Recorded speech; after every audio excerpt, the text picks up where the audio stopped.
Halo bro, ini saya di kediaman Mas Boyamin Saiman, pengadvokat yang ditunjuk untuk mendampingi Pak Dahlan dalam menggugat PKPU ya, menggugat file Jawa Pos. Banyak hal yang ditanyakan oleh follower saya, bagaimana sih sebenarnya Pak Dahlan dan Jawa Pos. Nah ini ada jawabannya nanti, kita lihat ya, kita dengarkan wawancara saya dengan Mas Boyamin. Mas Boyamin ini teman lama, dulu zaman saya masih menjadi General Manager Radar Solo, beliau sering main ke kantor. Sekarang ketemu lagi ketika beliau menjadi kuasa hukumnya mantan bos saya, Dahlan Iskan. Assalamualaikum Mas Boyamin. Waalaikumsalam warahmatullahi wabarakatuh, Mas Ari. Ini kasusnya Pak Dahlan. Ya. Itu kan sudah saya sampaikan waktu itu tentang gugatan awalnya adalah gugatan tentang beliau menghendaki ada dokumen yang diserahkan. Ya. Ternyata tidak diserahkan. Ternyata di belakang itu banyak persoalan yang semua ditimpakan ke Pak Dahlan. Akhirnya reaksinya Pak Dahlan menggugat PAI. Nah, PKPU, Mas. PKPU ya. Penundaan kewajiban pembayaran utang. Ya. Itu dulu. Oke, jadi gugatan PKPU diajukan dengan kuasa hukum penjenengan. Ya. Nah, saya sudah menjelaskan itu, Pak Dahlan juga sudah mengungkapkan itu waktu saya wawancara lewat telepon. Nah, sekarang dari pihak Jawa Pos lewat kuasa hukumnya membantah bahwa ada tunggaan dividen sebesar 54,5 miliar. Itu gimana, Mas? Ya. Sebenarnya gini, Mas. Disclaimer dulu.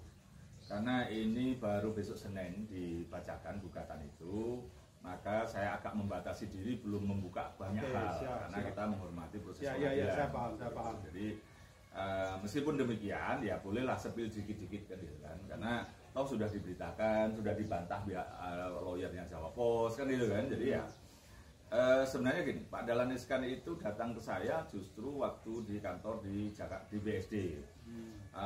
Beliau menjelaskan bahwa sebenarnya waktu itu dilaporkan pihak Jawa Pos itu yang terkait sebenarnya gitu, meskipun bukan dia waktu itu kan itu terkait yang sudah terjadi di Kalimantan, terus juga yang terkait dengan Nyata, terkait juga dengan yang di Bogor, terkait juga dengan yang di Sorong. Jadi sebenarnya Pak Dahlan Iskan itu sudah dilaporkan, bahkan yang kalau yang berita yang kemarin itu sebenarnya itu kan Maret 2024, udah lama. Yang kemarin jadi berita tersangka itu udah lama itu. Dan di Kalimantan bahkan anak buahnya ada yang sudah diproses. Ya, gitu. Dan itulah kemudian Pak Dahlan itu menceritakan keseluruhannya. Gitu. Nah, ya proses bagaimana dulu dia Jawa Pos, mulai dari wartawan, ya kayak cerita-cerita itulah bahwa kemudian juga membesarkan, dan kemudian juga dia melakukan usaha-usaha yang tersendiri, yang dia modali sendiri, pakai dia sendiri, atau bahkan diminta tolong. Kayak kasus Nyata itu kan karena sudah mau tanda kutip sudah mau surut itu, terus dari pendirinya diserahkan suruh mengambil alih Pak Dahlan Iskan. Terus kemudian ya diambil alih gitu. Nah, sepengetahuan yang diceritakan ke saya, disampaikan ke saya itu kan pakai tanda kutip uangnya Pak Dahlan Iskan sendiri gitu. Jadi ya seperti yang disampaikan beliau begitu kemarin. Ya kalau toh itu kemudian kenapa proses itu, memang ada rencana Jawa Pos Group itu mau melakukan IPO, jualan saham di Bursa Efek kan gitu kan.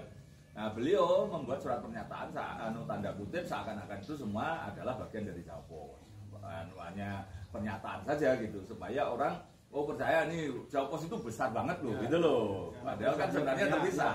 Jawa Pos induk dan Jawa Pos yang dalam pengertian Pak Dahlan Iskan mengembangkan sendiri. Dan kalau seakan-akan itu bukan bagian kan ya ternyata ini kan Pak Dahlan Iskan ketika pada posisi itu ya dua entitas kan gitu sebenarnya. Dia bagian dari Jawa Pos dan dia bagian dari dia sendiri.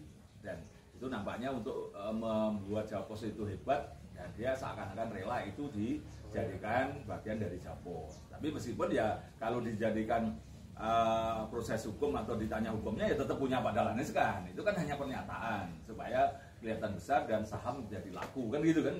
Itu boleh aja tanda kutip begitu gitu loh. Apakah kemudian nanti setelah jualan diakuisisi beneran, dibeli beneran kan baru harus ada tindakan hukum berikutnya gitu loh. Nah, ketika Pak Dahlan Iskan tanda kutip sudah out itu, sudah tidak dijawab pos lah bahasanya gitu, keluar atau dikeluarkan atau apa kan, itu kan versi masing-masing. Nah kemudian baru seakan-akan pada posisi usaha-usaha yang Pak Dahlan Iskan dalam memberikan membuat usaha-usaha media itu kemudian pada posisi tanda kutip dipermasalahkan jawab bahwa itu ada dugaan apa ya, kayak istilahnya kalau sederhana orang itu kan buka warung sendiri gitu kan. Ya apa masalahnya kan kemudian kan gitu. Kalau versi saya itu kan perdata semua. Jawab apa terus dia menggugat itu kalau memang itu merasa haknya dia, saya bukti-bukti. Misalnya mana transfernya, mana modalinya, mana bagiannya segala macam kan gitu. Pak Dahlan kan juga bisa begitu, bahwa dia bisa membuktikan itu bahwa dari kantongnya dia sendiri buktinya ini memberikan mana, radar mana atau disway mana kan gitu. Untungnya disway tidak juga diklaim gitu. Iya. Ya makanya Pak Dahlan waktu itu menanyakan juga waktu saya wawancara, kenapa Jayabaya memorandum tidak diklaim? Karena dia rugi. Jadi kayaknya Jawa Pos itu seolah-olah seperti kacang lupa kulitnya.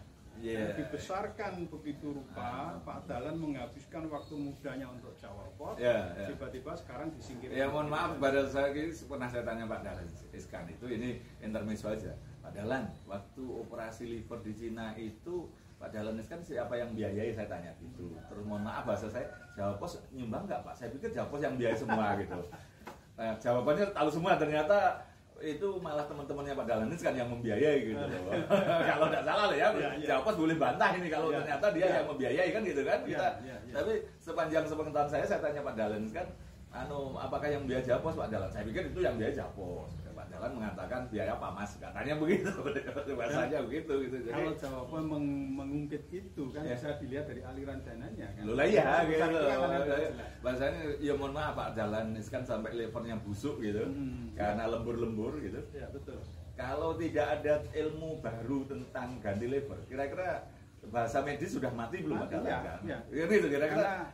Nyawanya pun dipertaruhkan, kira-kira kan gitu kan? Saya tahu sendiri ketika saya itu waktu itu kan di Surabaya kan, jadi wartawan, redaktur di Surabaya. Itu Pak Dahlan kalau di kantor mulai pagi sampai jam 2 malam, dini hari sampai koran terbit. Bahkan kalau perlu beliau ke lapangan untuk ketemu dengan agen, dengan itu dilakukan Pak Dahlan tiap hari selama bertahun-tahun. Kalau tidak salah saya nonton dengan Karin Ilyas itu mengatakan sudah ketahuan matinya Dahlan Iskan, yaitu livernya busuk. Ya kan gitu. Kalau kan Karin Ilyas pernah berseloroh mengolok gitu loh. Kamu kerja lembur begitu nanti levermu yang rusak gitu kan. Ya, Pak Dahlan kan jawab lumayan lah ketahuan matinya bahwa nanti levernya rusak gitu kan. Daripada yang lain kan belum tahu gitu kan. Jadi ketawa bersama kan beliau berdua itu kan. Jadi pada posisi inilah sebenarnya saya hanya melihat, saya tidak mau mengungkit apapun itu, dan ada proses hukum yang fakta hukum atau bukti apapun yang coba saya pelajari bahwa memang Pak Dahlan Iskan itu pernah dapat amanah gitu. Dan saya terus terang aja membaca beberapa media itu medsos juga, komentar-komentar juga bahwa Pak Dahlan Iskan berkaitan dengan saham milik karyawan itu kan ada yang ngomong diambil Pak Dahlan Iskan, tapi mungkin bahkan lebih ngeri dirampok oleh Pak Dahlan Iskan, kan itu kan? Atau bahasanya dapat amanah kan gitu. Nah kebetulan ketika pada posisi ini saya ingatkan Pak Dahlan, Pak sebenarnya saham itu bagaimana sih gitu kan, yang 20%. Dia menceritakan bahwa memang tadinya saham karyawan, terus kemudian mau dibentuk lembaga baru sebenarnya kan gitu, kalau tidak salah begitu. Dan kemudian pada posisi untuk memastikan bahwa ini nanti juga tidak ada masalah hukum, maka yayasan ini dibubarkan dengan posisi juga diberikan kompensasi kepada siapapun yang berkaitan dengan karyawan lama. Bahkan waktu itu ada yang belum tanda tangan pun dicari, karena apa? Supaya cair kan gitu kan, kompensasi atau apalah begitu itu, atau atas pembayaran yayasan itu sehingga sahamnya berpindah ke Pak Dahlan Iskan itu kan memang dicari diberikan kompensasi yang katanya berapa kali gaji segala macam atau bagaimana. Itu kan betul-betul saat itu clear and clean. Memang